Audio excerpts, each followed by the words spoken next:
Bueno, buenos días. Pues nada, aquí tenemos la vía del tren, hay una carretera y yo voy caminando hoy por el GR 234, que le llaman el Camino de la Jodorada o algo así, que va de Zaragoza a Huesca. Ayer salí y claro, habían segado los campos y ayer justo pasaron a recoger el que estaba yo. Bueno, ¿veis? GR 234. Y nada, ayer, después de muchos meses, hablé con mi padre y con mi madre y fue muy curioso, ¿no? Con cada uno de ellos tengo una relación. Con mi padre tengo la sensación de que me puedo expresar de una manera más fluida, puedo expresar mis enfados, mi ira. En cambio, con mi madre tengo otro sentimiento, ¿no? Me falta, no sé, no le puedo expresar ciertas cosas porque tengo un sentimiento como de rechazo, ¿no? Y estaba, bueno, hablando con mi padre, que hacía, por cierto, 3 meses que no nos hablábamos. Fui yo que por una situación de mi hijo me enojé y entonces fue como, ¿qué pasa? Que sois todos unos santos, ¿no? Cuando hemos sido todos unos... Bueno, no puedo ni definir la cantidad de barbaridades que he hecho yo. Y mi padre me dijo una frase muy interesante. Mi padre tiene 69 años, yo tengo 68 y... No, mi padre tiene 70 años ya, creo, ¿no? Bueno, total que todavía está trabajando. A mi padre, pues siempre le gustó trabajar y siempre está trabajando. Y hablábamos y me decía, mira, David, no nos enseñaron a vivir. Y es verdad, porque cuando me puse a caminar, muchas personas os preguntaréis, bueno, se pone a caminar, se está escapando. Bueno, y por eso hoy, como le respondí a una persona ayer que me preguntaba, ¿algo te habrá pasado para todo esto, ¿no? Y os voy a explicar un poco mi vivencia personal como ser o como persona, cómo se fue creando esa identificación y esa personalidad que hace que hoy en día intente descubrir qué es realmente vivir. Vivir, sin más. Y no es que ande solo porque me guste andar solo, no. Yo os voy a explicar algo y ojalá lo pueda ir transformando, ¿no?, en lo que me queda de vida. Yo crecí en una familia bien, aparentemente todo bien, pero ¿qué ocurre? Que aparentemente, ¿no? Porque en mi familia mis padres eran muy jóvenes. Mi madre creo que hacía los 20 años, hizo 20 años y me tuvo a mí a los 3 meses. Y mi padre creo que tenía 22. Yo cuando tuve mi primer hijo tenía 25 y el segundo tenía 27. Entonces, al al nacer en unos padres tan jóvenes, pues como dice mi padre, no les enseñaron a vivir, tampoco les enseñaron a ser padres, igual que no me enseñaron a mí, y cuando yo me di cuenta tuve que marchar porque me daba miedo hacerles daño a mis hijos, tenía mucho miedo. Y aparte pues entré en una situación de depresión muy profunda a raíz de haber perdido todo. Pero claro, luego ahora miro para atrás y indago por qué toda esta dinámica de vida hasta llegar aquí. Y claro, naturalmente, como ser humano, yo tengo unos sentimientos, tengo unas emociones, y no soy eso. Lo que pasa es que al vivir situaciones en las que de pequeño me sentí en mucho peligro, porque mis padres se peleaban, se discutían, se llevaban fatal, y eso a mí me generaba mucha angustia, una angustia invisible que tuve que reprimir porque no sabía a quién expresársela, ¿no? Yo veía situaciones hostiles donde ahora me doy cuenta que todos somos responsables, aunque no lo sabemos, y ciertas sustancias son muy peligrosas. Por eso yo tuve la gran suerte de vivir con el alcohol, con la cocaína, con el tabaco, con todo tipo de sustancias. Y siempre he dicho que la más peligrosa es el alcohol. A ver, cuando digo la más peligrosa es el alcohol, no es así. Lo más peligroso es lo que pasa dentro de ti. Eso es lo más peligroso. Porque el alcohol solo es un detonante externo que activa algo interno. Entonces, si yo me tomo 3 botellas de vino, no es lo mismo que si me tomo un vaso de vino. Hay personas que les gusta tomarse un vaso de vino.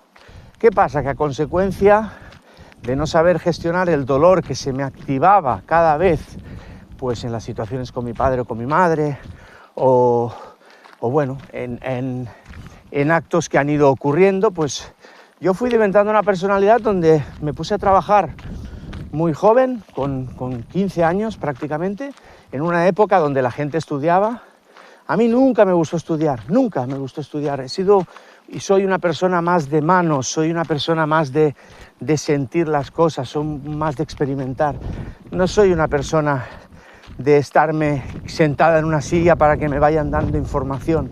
Soy una persona más de descubrir, una persona más aventurera.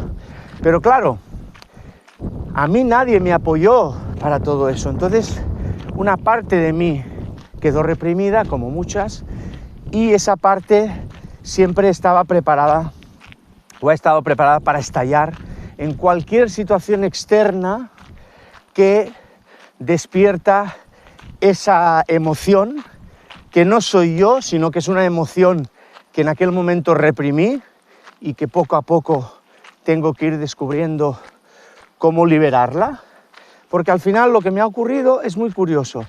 Cuando tengo cualquier tipo de relaciones con las mujeres, me cuesta mucho profundizar a raíz de que, como el tema de la relación con mi padre y con mi madre la viví con tanto dolor porque veía que discutía, me genera mucha ansiedad muchas veces las relaciones cuando va a haber discusión o cuando hay cosas que me siento que no soy comprendido.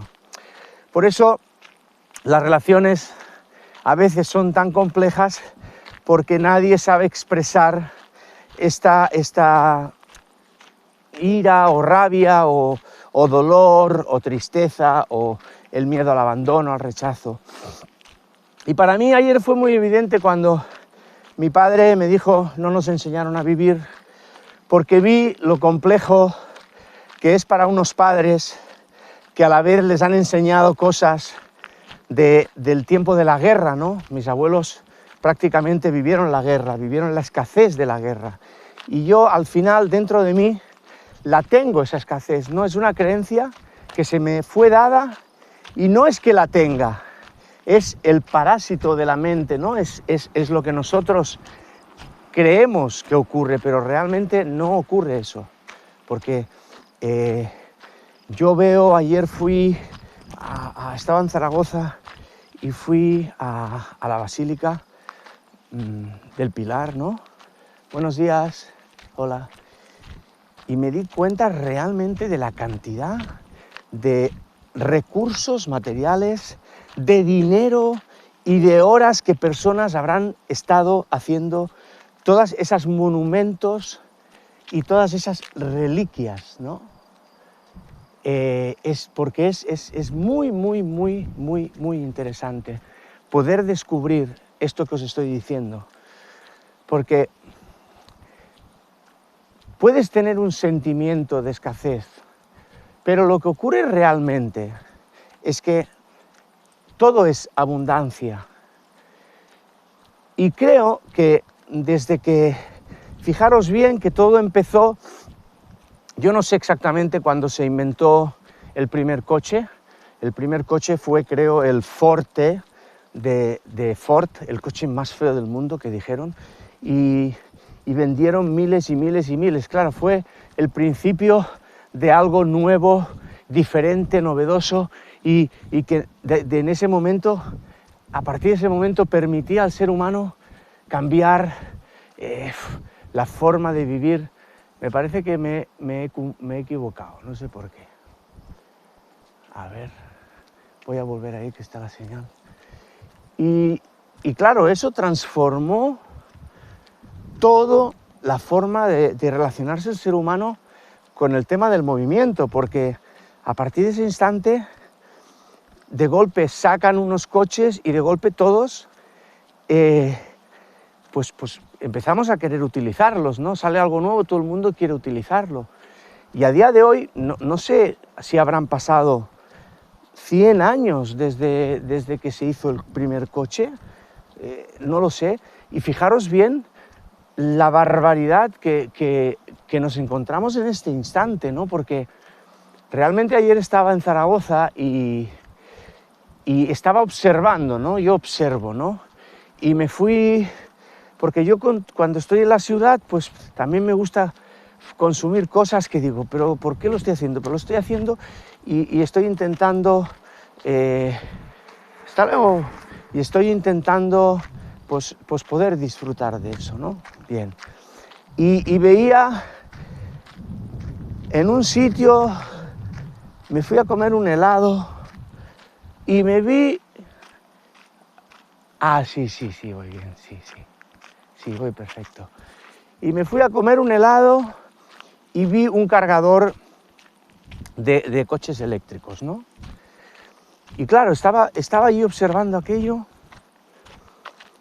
y decía, pero vamos a ver, pero ¿cómo es posible que la intención sea que haya coches eléctricos?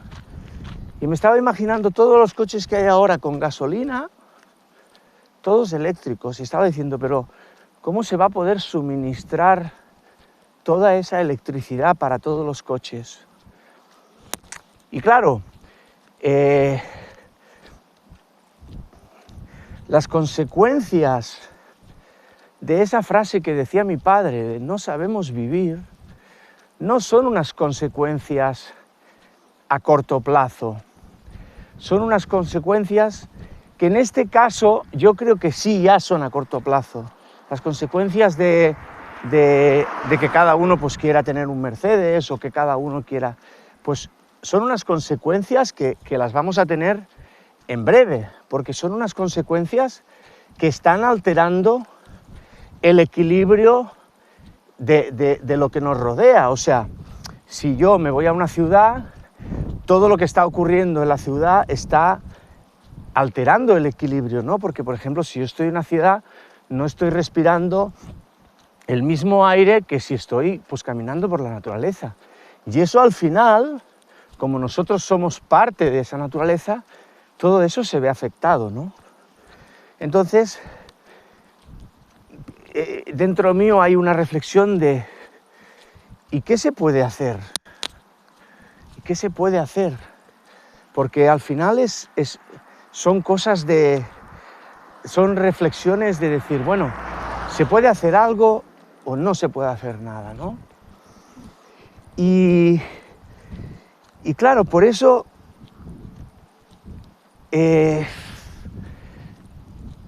no sé si es duro o no, ¿no?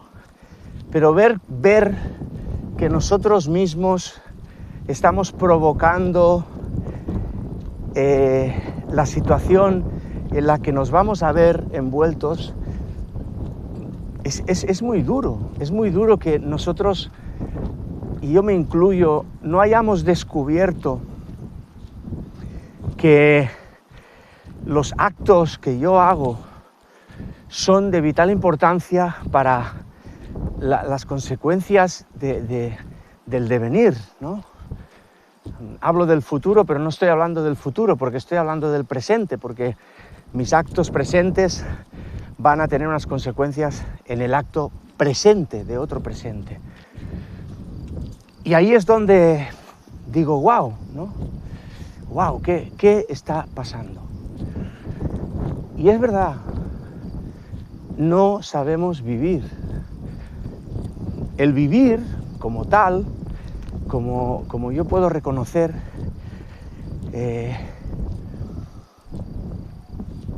creo, o siento que en teoría sería más sencillo, ¿no? Porque es lo que yo me expongo y digo, bueno, pero ¿cómo es posible que haya tantas casas y tantos coches y tantas cosas, y basílicas, iglesias, oro, aviones, y hay gente que no tiene nada?